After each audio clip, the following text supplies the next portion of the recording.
இன்றைய தினம் பதற வைக்கின்ற ஒரு செய்தி பத்திரிகைகளை நீங்க பார்த்திருப்பீங்க.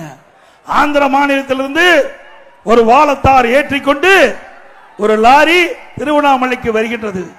அந்த திருவண்ணாமலை நகரத்திலே உள்ளே நுழைகின்ற பொழுது அந்த லாரியிலே 2 பெண்மணி இருக்கின்றார்கள்.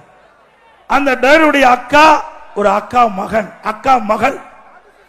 உடனே காவலர்கள் 2 பேர் அதை தடுத்து நிறுத்தி சோதனை செய்து இந்த 2 பெண்மணிகள் யார் என்று விசாரிக்கின்ற பொழுது அந்த லாரி டிரைவர் குறிப்பிடுகிறார், நாங்க வாழத்தாரை ஏற்றிக்கொண்டு திருவண்ணாமலைக்கு வந்திருக்கின்றேன், அதோடு சாமி தரிசனம் செய்ய என் குடும்பத்தை சேர்ந்த அக்கா மகளும் அழைத்து வந்திருக்கிறேன் என்று குறிப்பிடுகிறார்.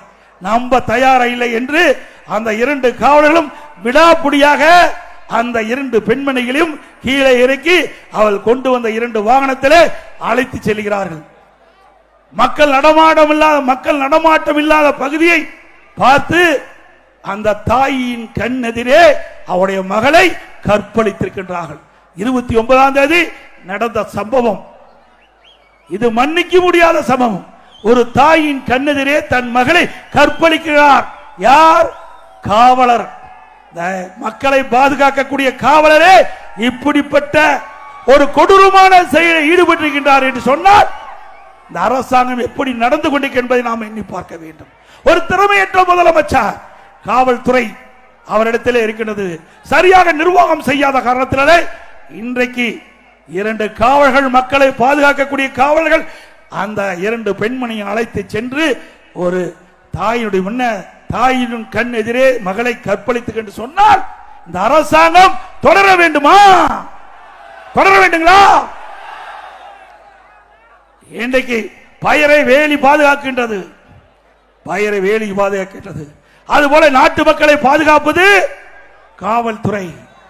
அதை நம்பித்தான் மக்கள் இருக்கின்றார்கள். ஆனால் இன்றைய தினம் ஒரு கொடூரமான சம்பவம் திருவண்ணாமலையில் அரங்கேறிக்கிறது. உடனே இந்த 2 பெண்மணியும் அங்கே இருக்கிற காவலர்கள் அந்த கற்பழித்து விட்டு அவளை கொண்டு வந்து திருவண்ணாமலையை சாலையில இறக்கிவிட்டு சென்று விட்டார்கள்.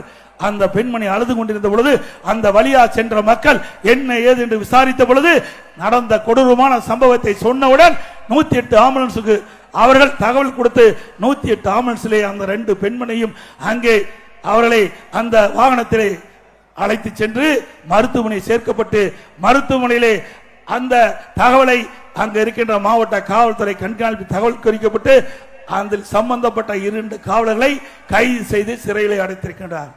எப்படிப்பட்ட நிகழ்வு!